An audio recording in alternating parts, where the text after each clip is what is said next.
Okay then, now that we happen to have in our possession the Sunstone and the Staff of Rain, we technically have two of the three items that we need to go fight the Dragon Lord. And the place we have to take these two items, though, is down to the shrine at the bottom right-hand section of the world. This section where we can find the gold golems and whatnot, such as this guy here who just gave us enough experience to get to level 12. Good for us. And the evac spell, which would have been more helpful in the last episode, but oh well. Now we come down here, but this guy says if we are truly in the bloodline of Eldrick, that we should have some sort of proof. We do not have that, so we have to come back to him later on. So there is very little that we can really do at the moment. And the one thing that we can do is one thing that we can do is the one thing I suggest doing the most. That being, well, a couple things. One being, buy the magic armor. Get yourself prepared for the upcoming fights, as we are going to be jumping up to what I would say is a massive steep climb in terms of difficulty. And our first part of the challenge is going back into this cave and actually exploring it more than just going up and down. For this cave, if you actually talk to and listen to what some of the town people were telling us throughout the world, is that they can usually hear that of the screams of a maiden somewhere in this cave. There's your hint to actually explore it, and if we can possibly see, if we just go a little bit further down, we can see a girl in there, and we also see what looks like a monster guarding her. Be ready, because we are facing a green dragon. This is not an easy fight.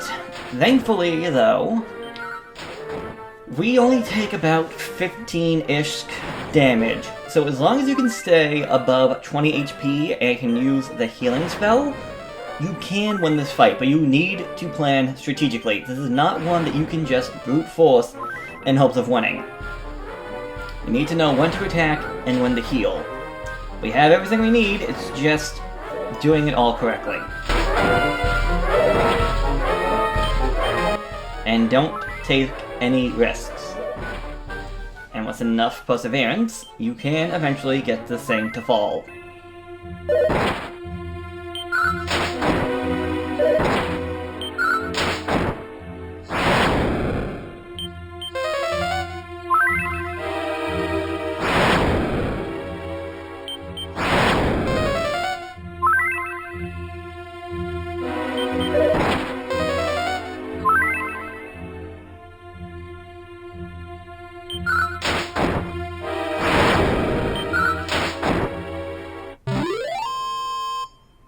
And with the green dragon defeated, and 950 more experience, so you definitely want to fight this thing just for the experience alone, we now have, well, not access to, but we have now found ourselves the princess that we have been looking for since the very beginning. Now we want to take her back to the kingdom, and, well, actually, this is, from what I've heard, is something that is actually optional. You don't technically have to do this. I don't know if you have to do this to actually win the game or not, is what I mean. I obviously did it, and the story of Dragon Quest II implies that we do save her, so if you want to go by the story, then yes, we do have to save her. I do not know what happens if you defeat the Dragon Lord without saving the princess. I don't know if you still have to go and save her, or if she just shows up on her own to the castle, but yeah. That is what I would say is your first test/challenge before we go to the last sections of the world, which are going to be more brutal than any of the other places. There's only going to be one other enemy on the other part of the world that I would say is just as dangerous, if not more dangerous, than that green dragon that we just faced. But you need to be ready, because it is not going to hold back any punches. Now, back to the game, and what we see right now is that by bringing the princess back to the kingdom, she actually gives us an item, her pledge. Using this anytime out in the world, we can see how much experience we need to get to our next level. Not all that important if you ask me. I would say just deposit it into the bank. And speaking of the bank, if you have the fairy flute in the bank, I'm going to tell you now, I recommend that you bring that item out, as we will have a use for it coming up.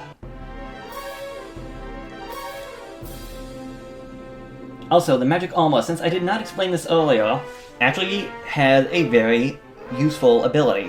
That being, after a certain amount of steps, I want to say it's like 3, you will regain 1 point towards your HP. Now, that may not seem like much, but given enough time, that can really help save your butt. Also, in the desert, we find this abandoned town. This is where I was actually going into the game blind, by the way. Also, you can just see this one enemy almost killed me. The enemies in this town are very dangerous. You do not want to come to this town yet. Well, I don't even know if you want to call this a town. I would say this place is more dangerous than any dungeon, despite how small it is. Well, any dungeon but the final one. You want to save this one for last.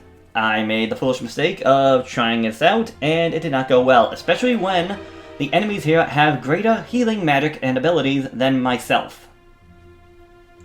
However, if you may have noticed, there is something in that town, a sparkly spot, like in the one on the top right where we found the fairy flute. We will get that later. Do not try and get it now. You will fail. You will die. You will regret it. Just move on. Also, we can find some new enemies down here. And this pathway I'm going right now, I'm going to tell you right now, do not go this way. There's another pathway a little bit further south. That's the one you want to take. I did not know that when I first got to this place, and also I needed the experience to level up, if you ask me. So, if that's how you want to do this, by all means, go ahead, do the challenge. Knight Errant, yeah. Be careful of these guys. The Knights are one of the top tier enemies of the game. Obviously, he is the weakest of them, but considering we'll see more of them later on, you want to be a little bit scared. Especially if you're underprepared. Because, yeah, this entire pathway, right now I'm going around in essentially a spiral. Because, again, I went the long way about of doing everything. Oops, oh well. However, if you do go this way, there is at least one advantage that you may find something. I'm not going to spoil where it is right now. But there is an item that you can find out here in the world by going this way. Well, it's easier to find going this way. However, I did not find it when I first came here. Yeah, just look at the draw. But yes. We just want to keep moving on, keep fighting, keep getting experience, keep leveling up. Because we want to get to the town that's in the center of this entire area. That town will be the last actual town in the game. There won't be any other locations other than the Dragon's Lord, well, castle, den, whatever you want to phrase it as, that will be available to us. This place will have the last bits of equipment that we can buy in the game. It is not... well, one of them is not the best item in the game that you can find. However, the other one is going to be the best in the entire game. And yeah, I died again. Expect deaths to happen again, and again, and again. And as we go here, we find this guy, the Knight Aberrant. He hits me for 30 points of damage. If you can defeat him at a lower level, by all means, good on you. I was, however, not prepared. I need more defense if I want to be able to withstand his attacks. Or I need to have more HP to survive his attacks. Or I need to have a greater rate of healing myself. All of which I do not have available to me right at the moment. The only thing I can do right now, other than reach that other town, is to level up. Speaking of which, these guys right here, Metal Slimes, if you are going to try and level up, Metal Slimes are the way to go. Now, I was unfortunately not able to use any magic against them, to the point where I'm going to assume that magical attacks do not affect them, only physical attacks. And I want to say their agility is so high that hitting them is a challenge on its own. But if you can kill them, it is definitely worth it. Also, green dragons now just out in the world. Remember how difficult it was just to fight this guy the first time? Yeah, also, he does not give you the same amount of experience as the one who was guarding the princess. I want to say he's a little bit easier than that, but it's still a dragon. It's still going to be a pain. Also, Deposit your money. I should have stated this sooner, but deposit your money, because you want money saved up for when we get to that next town. And we got ourselves a new spell, the Protection, or Holy Protection, which will make it so that lower level creatures, mostly slimes and the chimeras, the basic chimeras and all that, will not bother you out in the overworld. It is essentially a repel. It's the same thing that we can buy from the one holy woman back at the other town. Except it uses magic. Now be prepared, and hopefully brought the fairy flute, because a golem is at the entrance to this town. They say the golem will be put to sleep by the force of fairies, but apparently my magic is not good enough. You can try to run away, which somehow did not work out for me. I guess, despite the fact he's a giant golem, he has enough speed to outrun our hero. And he killed me. So, yes, ring the fairy flute.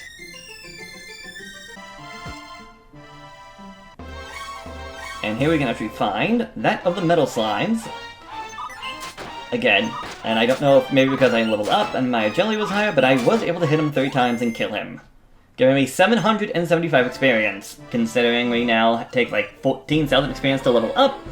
Maybe not the best, but it's how this game goes. It's a grinding game.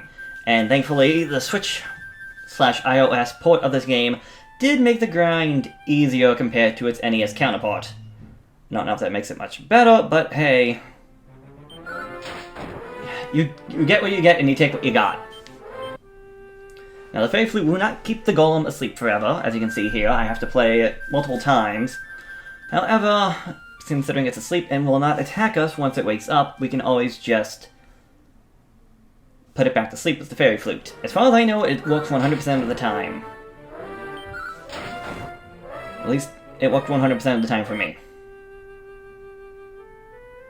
I wouldn't be surprised if this is like a Pokemon situation where it works it fails 1 out of every like 256 times.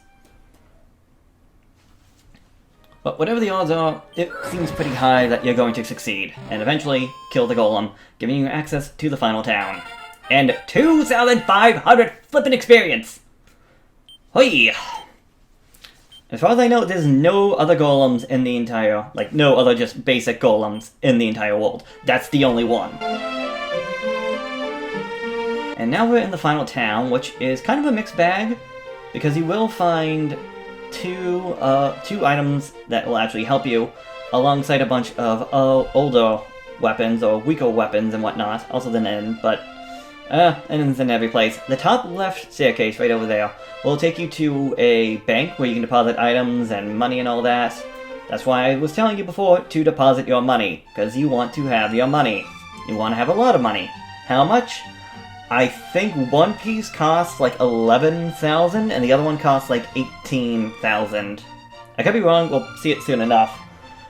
But yeah, you can go wandering around town. This guy, he's actually, I love that little joke, he's actually a food vendor rather than a blacksmith or martial artist vendor or whatever you want to call them. So I got a little trick out of this. That guy on the bottom left, we will talk to him. He'll give you information based around the fact of somebody burying something in the abandoned town. That abandoned item is, well, that guy's hint is your idea about the abandoned item / glory spot out in that town that we want to go to eventually. And by eventually, I mean when we leveled up and got enough money to buy the last 2 items from this. Also, that guy will sell you keys. This guy, however, will sell you the Fire Blade and the Silver Shield, so 10,000 and 15,000. It's going to cost you a lot, and grinding off gold golems is going to be your best bet. I do not recommend fighting the Cosmic Chimeras and the Dark Skeleton guys here. I recommend going all the way back, fighting gold golems, because they'll give you like 600 each, and just grinding up there.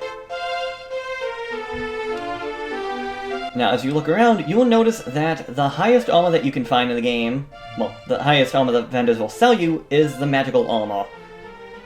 There is no other armor that you can buy other than that Silver Shield. That Silver Shield, again, the best one in the entire game. You won't find a better shield, which is surprising to me, because I thought there would be, but Yeah, also be careful because these tiles can kill you. I know that from experience. Do not be dumb walking on those tiles. Heal up. This guide, very important, necessary if you don't know what you're doing. He tells you that there's a spot not far from the castle, 70 paces north and 40 to the west. Now, if you're like me, the first time you read that, you think, okay, I have to go 70 north and 40 west of the castle. So you might try to plan that out. However, if you try to do that, you'll eventually realize that by going north so much, you would eventually hit the ocean. And maybe the world would loop around. However, that is not the case. I know this because I was trying to figure that out and actually explored the left-hand side of the world trying to find it. You want to go back and actually read exactly what he says and understand it, because, yeah, I was thinking, where could it be? Did he mean... this right here is when I was thinking about the vendor, because he said something about hidden under a tree. I thought he meant something out here in the forest, especially when he said he didn't want to go outside because of all the monsters. But yes, I eventually searched the world on the left-hand side. Didn't search everywhere, but I'm like, okay, I'm missing something here. If you read it again, he will tell you that the spot compared to the castle. The castle is 70 north and 40 west of the spot. Meaning, to find the item, you have to go 70 south and 40 east. So down and right. That's the whole, I guess, what's the one I'm looking for? Riddle to this entire thing? Your best bet is more or less just looking at the map like I was right here and trying to think where it would be. My guess was somewhere out here in the swamp, and because I don't see any glowy spots, I figured I had to basically press the A button on every tile. You do not have to do that. If you walk over the tile, you will find the item that we are looking for. And right there, by walking over it, and maybe I had a press A, but I had an exclamation mark over my head. I found the Mark of Eldrick. We can feel his courage running through our veins. I'm going to tell you now, save. This is the third key item to winning the game. Eldrick's Seal, the Staff of Rain, and the Sunstone. With this, we have everything we need to go talk to the Sage, or the Wizard, whatever you want to call him, to go and get ourselves the Rainbow to go take on the Dragon Lord. Save, save, save.